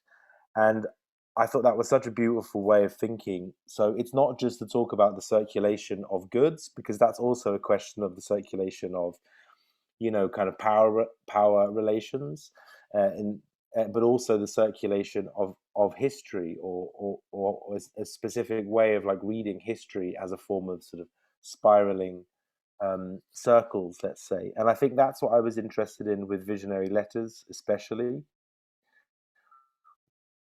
was to try and look at how these material, or like how gold, in the instance of that film, and in the instance of Ghana and its colonization, and its, in a contemporary sense, its neo-colonization, because there's still mining happening in Ghana from Canadian, I keep on talking about Canada today, but there's like Canadian mining companies having interests in Ghana. And so gold is this apparently kind of inanimate material which just exists in the earth, has actually had such an instructive and important position within the history of the lives and deaths of people on that territory, on that land. So gold actually becomes an active agent within historical development and history, and creates these sort of cycles and circles of distribution. And anyway, I mean, that's me just sort of thinking off the top of my head, but also then, just to go back to what you were saying about pieces of material being sent, to the Balkans, for example, and then this will end up constituting trash, basically. And then it's like, what do we do with this? I mean, in Ghana, that's out of their hands in Agbogbloshie, because it's the government who are saying yes to these Canadian corporations to bring the trash there, for example. Probably much the same in Bosnia, I suppose. And then the Ghanaians are left with having to do something with it. So they're not just recycling, but also upcycling as well. And that's something I didn't say, but in Agbogbloshie, there's a very large market there for computer appliances. So you can go to Agbogbloshie and you can buy hard drives, you can buy motherboards, you can buy monitors, you can buy all types of computer equipment, and you can actually build a computer from that, apparent trash. So then this also begs a sort of discussion and understanding about power relations. And again, I think it's power relations that get embedded within, well, it's a sort of capitalist relation that gets embedded within the material goods that cause those forms of circulation. So, yeah, I think these are the things, anyway, that I was interested in, for example, trying to look at with those two films, Visionary Letters and All That Is Solid.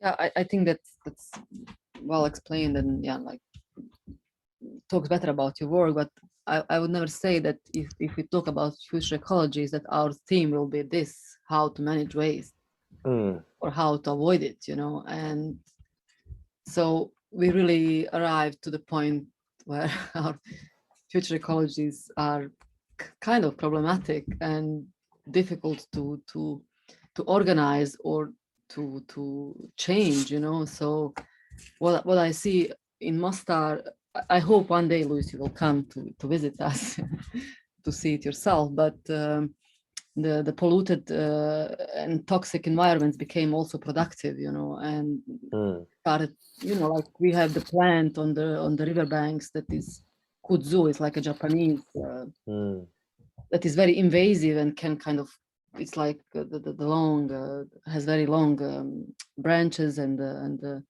leaves, so it goes all along the river.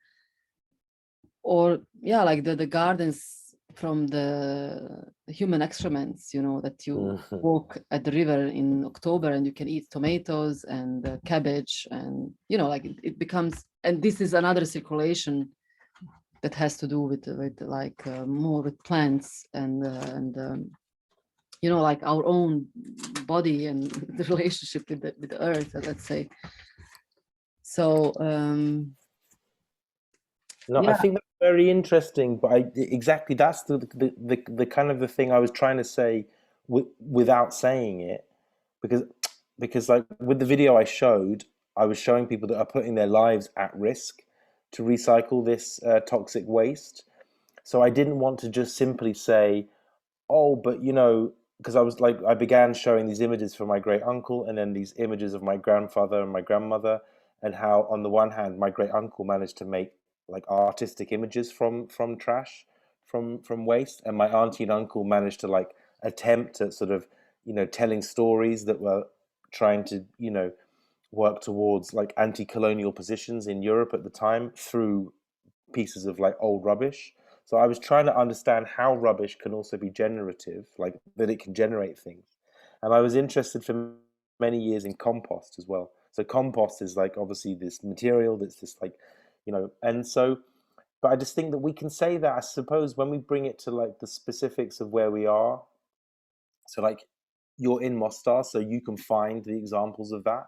But I think the problem comes for someone like me to go to Ghana and say, oh, look, you can generate something positive from this, because I don't think that's my position to say that, and I don't think that's the case, because I don't think anything really positive was being generated from that, apart from very small amounts of money. But I think the film I made tried to sort of fictionalize the potentiality of that trash, and that's why I said it was made with a huge amount of naivety, and that I think the film that followed after All That Is Solid was a way to sort of an attempt at kind of refuting my previous claims, basically. But nevertheless, I'm super interested in now those instances, and it's very nice to hear that about cabbages and tomatoes growing from human excrement, for example.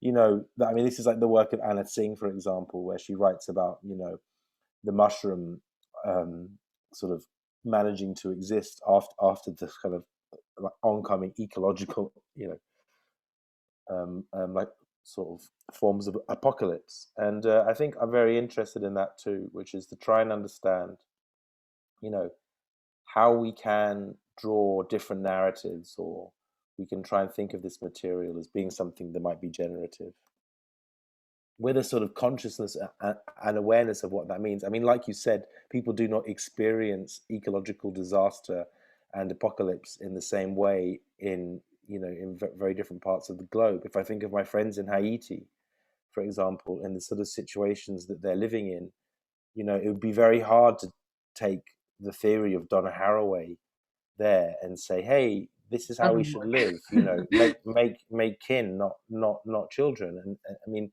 so I think Donna Haraway's philosophy is very important for sort of white, you know, feminist scholars living on the East Coast, on the West Coast of the United States. But like, you know, it's not really applicable. You know, I was interested to know how you apply it in Mostar, for example. Is it even applicable in the specifics of the landscape of Bosnia, for example? You know. Yeah, I mean, I like her thought of thinking with, and she's not the only one. You know, there is also Isabel Stengers, who is writing really interestingly about catastrophic times, and she's also sitting in Belgium. You know, she's not and quite submissive to Bruno Latour theories, and what I kind of do not understand quite well, because I think her writing is much better. But anyway, so it's like more feminist perspective of what we're talking about. But, you know, this is a good point, because, you know, people who has time to discuss, to protest, to make changes are in some privileged positions, as us sitting here today. So we have to always acknowledge this moment of, having time to say that Donna Haraway is more white, and, you know, like there are other people who could say better. And I'm sure that her theory doesn't apply to Ghana or to Mostar, but of course there are some parts of her work that we can always not embrace, but like say, okay, this is interesting, and we could work on it. And for sure, I'm not taking her as a total total influence, but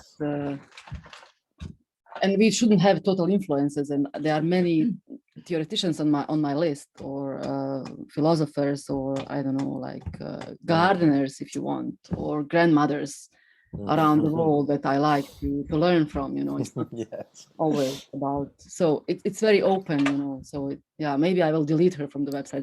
You were very no. I didn't mean that. I didn't mean that at all. Or animals or plants. You know, I think.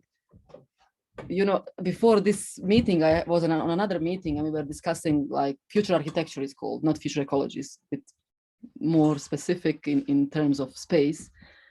And we were discussing, okay, it's like the big network of different countries working on alternative projects on space. And I said, okay, when I accepted this work to do, I said, okay, I want to be in peripheric countries, Lithuania, Kosovo, I don't know, like, and then question came out, what is peripheric, what is central? And when one or the other becomes, you know, what is far away, you know, what from what?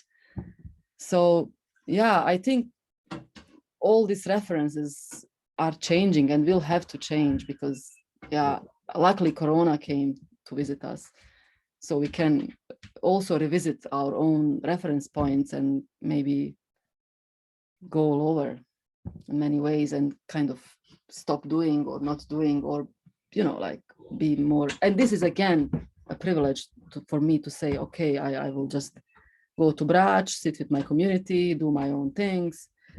But, you know, like on the surface it looks like that, but actually I worked hard for it, you know. So it's we can read our works from many different points, and I think it's good that we are meeting and have space to be critical to each other, and to assess our works. And but it was anyway great meeting. Is there anyone else in our, you know, we were many at the beginning, but then time people leave. And is there anyone else who wants to say something? Hello. Actually, can you hear me? Oh, we can hear you. Yes. Thank you for. Yeah, it's okay. Yeah, I cannot hear very well anyway. No, thank you. I wanted just to make a little note about also the connection between the research of Luis and the research on the river. So this was interesting to imagine this fluid, this flux of things going through the river and through the material in Africa, in Ghana, right? So this connection was interesting for me. At the same time, I mean, all this discussion about Anthropocene, it is always need to refer to about the time we are talking about. So if we are talking about this present, or you talk about this future ecologies. So which future? I mean, if we take a geological point of view, then everything change. All this waste become no waste anymore, and I mean, even trees were waste once in Carbonifero millions of years ago. So then mushrooms came, as Luis remember us that. I mean, they are mushrooms. They take advantage of crisis, of a moment in which there is a lot of waste to use. You know, there is a lot of material that nobody uses, so they find a way to digest it and to make food out of it. And maybe we learn out of it, and the people that are in need of doing that because they have a lot of material of that, so they use it in a way. I'm not saying that it's good, because I mean, it's our fault that they have a lot of this material. No, but there is this fluxus. There is this river of material that going from one part to the other part. And yeah, I mean, thank you. I was just thinking to make this little note about your topics, and I don't think I have a question about it. Thank you. Thank you. Thanks, Roberto. Is there anyone else who would like to say something or join us?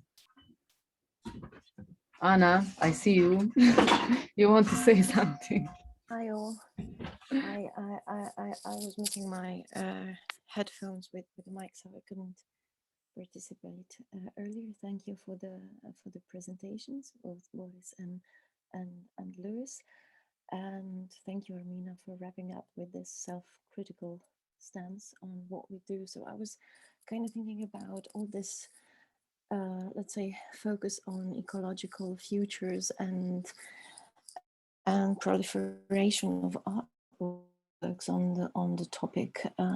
Can we observe the work that we do, you know, like even works of art as trash? It was beautiful is how you said that you were like digging through the archives. I think, was it Tate Britain, you know, like digging through some sort of a landfill, and it's beautiful how you would like revisiting your younger, let's say, more naive works, and actually to think about, you know, like the limits of art, the limits of aestheticization of art, and especially in comparison with, let's say, the activist research and art and artistic research, you know, what can we do more at in the here and now, you know, especially concerning the communities that we are either documenting or, I don't know, using in art pieces and similar like that. So I don't know, Lewis, if you could maybe share your points on that. Yeah, for sure. Am I? Yeah, you can hear. I thought I was muted. No, that's an extremely important question, and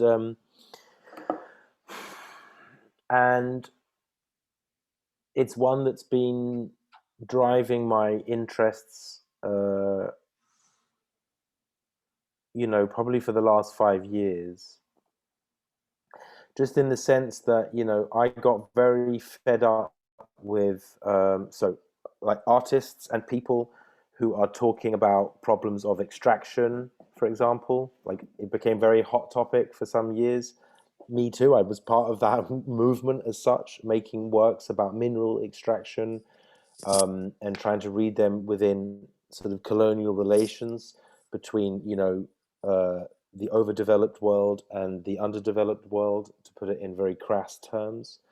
But people were not very aware of, I think people were aware, but they didn't seem to care about how the artworks they were making were also really just forms of extraction of within an economy of attention, within an economy of capital, within lots of different things. And so, for the last 5 years, I've been engaged, for example, working with a group of people in Haiti. And we set up a collective called the Living and the Dead Ensemble.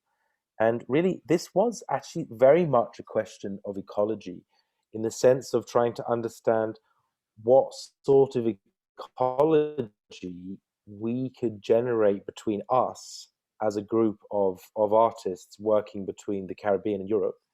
And also a question of trying to be anti-extractivist, in the sense that we wanted to make a work with a group of people in Haiti rather than simply about a group of people in Haiti. We didn't want to just document life and activity in Haiti for it then to be shown in Europe, but we wanted to see how, the two situations of the Caribbean and Europe, or in our specific instance, Haiti and France, could be sort of mutually supportive, and not just in a financial sense. Not that only, that's also a huge part of it. The people we work with from Haiti are coming from very difficult financial backgrounds, as the majority of people living in Port-au-Prince are, or in Haiti in general. It's the poorest country in the Northern Hemisphere. So we were very aware of that. And it was like, how could we make a piece of work that was based around questions of sustainability? And I don't mean just ecological sustainability, but I mean social and economic and artistic sustainability, in the sense that how can we sustain a long-term relationship with the people that we're making the work with? So what we did was we set up the collective, and it's now, well, we're in the process of still doing this. It's taking some time, but to get that established as a cultural organization in Haiti itself. And then, we made a feature film called Ouvertures, which was premiered last year at the Berlinale. And we also did a performance, a theatre piece called Monsieur Toussaint, that we showed in Port-au-Prince in 2017. We just did a new work as well. And, our whole practice was not just to go to Haiti, make a film, and then leave, come back to Europe, show the film, and just continue. Because exactly in that sense, it feels that things are a waste, or things are a waste of time, in that we're wasting everybody's time and space, because we're just producing more rubbish for the art world to continue the circulations of capital. And to be honest, I'm really not interested in that. So, we're desperately trying to keep this project afloat. It's difficult. It's very hard, especially at the moment with the pandemic, because it's very difficult to sustain a relationship via Zoom all the time. And we're trying to get the Haitians to come back to Europe at the moment, and we're trying eventually to go back to Haiti to try and do some more work there. But yeah, so for example, that for me was quite a big decisive change in my work about 5 years ago, where I decided to try and change the way that I was working, to try and stop making films that would potentially be engaged in forms of extractivist activity, basically on a social and cultural level. Yeah. So I think those questions are still extremely important. And, and also, of course, that also can tie into works that are dealing with specifically to do with ecology, for example, and how those works can actually be involved in some kind of, ecological thinking in themselves as well, rather than just treating it as subject matter and then not really, putting your, or not, as we say in English, not really walking the walk or talking the talk. I think this happens so much. Anyway, yeah. So. Yeah, thanks Thanks to both. And well, there is a lot of, how to say, thinking or sharing on how art practices can actually help not help, but join environmental activism and awareness of environmental problems. And this is also what I just witnessed, like this week. I joined different, again, online meetings on petrochemical pollution in Tuzla, when Sheila Shahabovic and Amir Arsenijevic were discussing that all different, how to say, actors, people have to engage with the environmental problems.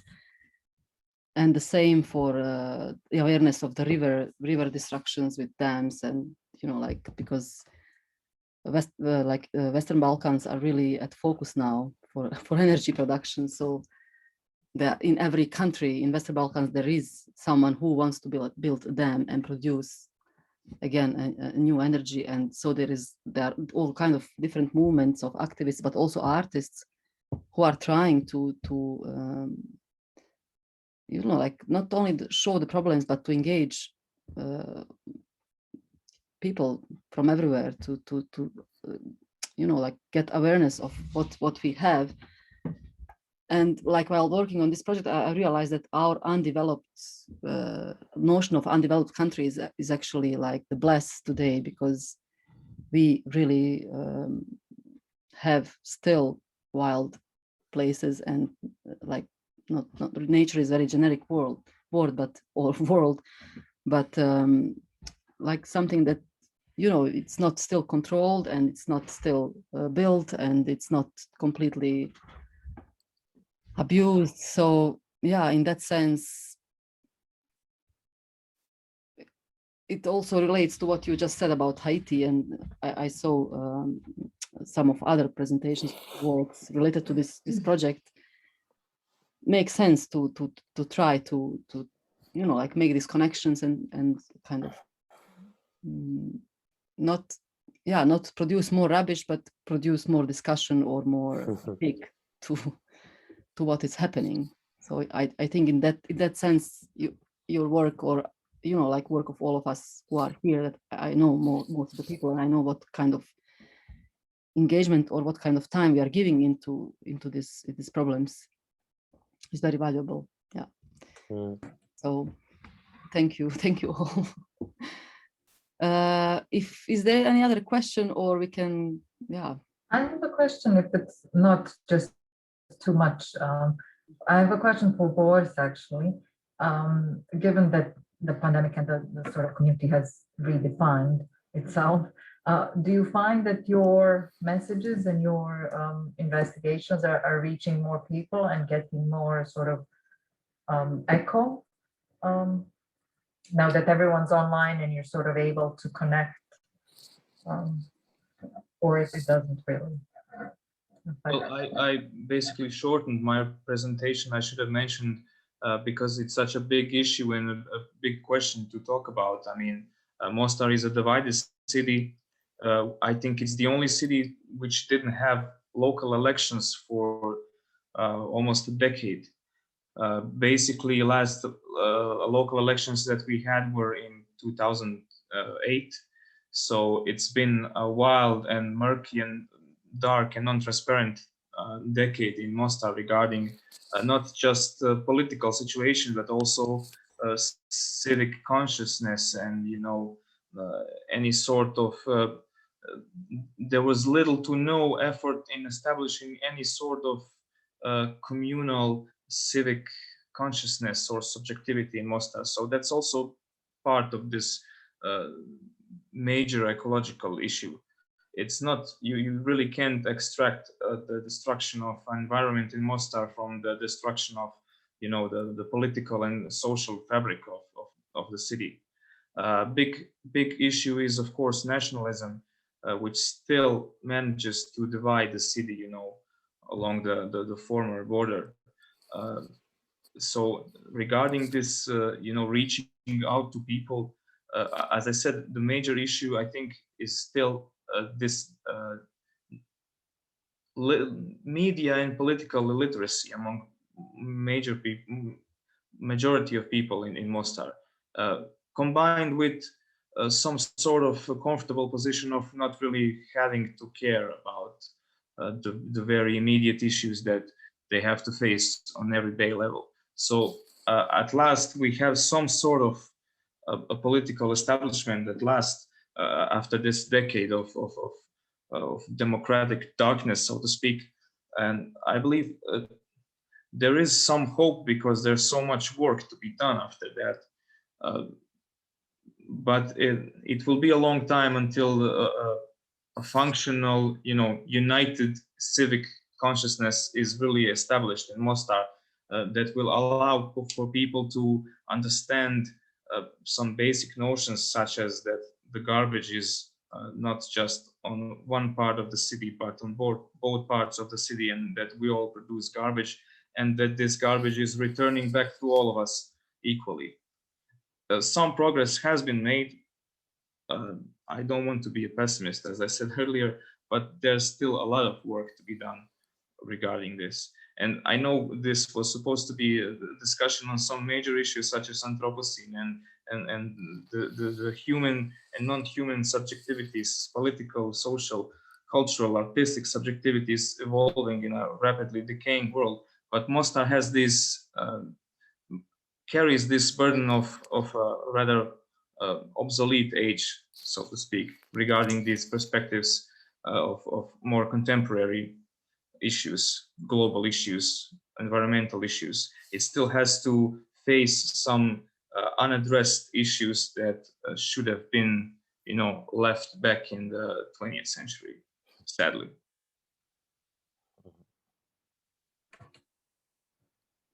Thank you. I think this is very good conclusion at the end. And I want to notice one more thing before we say goodbye to each other, that Louis and Boris look like a little bit. I thought that we had the same blue eyes. Yeah, but also the beard and, like the it's really a nice match. Yeah, and, like from two different parts, through the two different perspectives, but still very related. So, yeah. Okay, I think, it's getting really late. And I would like to thank you all. We will continue to work on what we were just talking about. It's never-ending story, and we will eventually be, how to say, we'll announce all other activities, and to welcome you again in this adventure. Thanks again to all. Thank you very much. Thank you. Bye-bye. Thank you. Bye-bye. Thanks, Amina.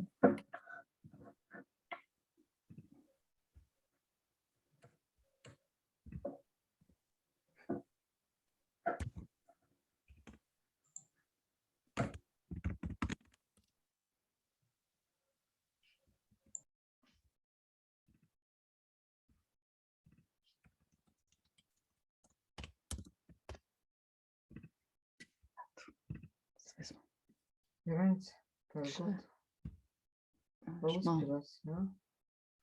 Pustimo još jednu pjesmu. Vašu perlicu posuđa više ne. Instrument. Commercials.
surely now or never.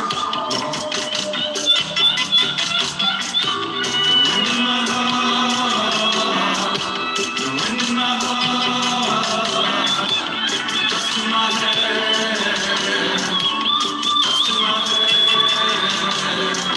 The wind in my heart, the wind in my heart, come to drive them away, drive them away.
Vidiš, to je isto zanimljivo.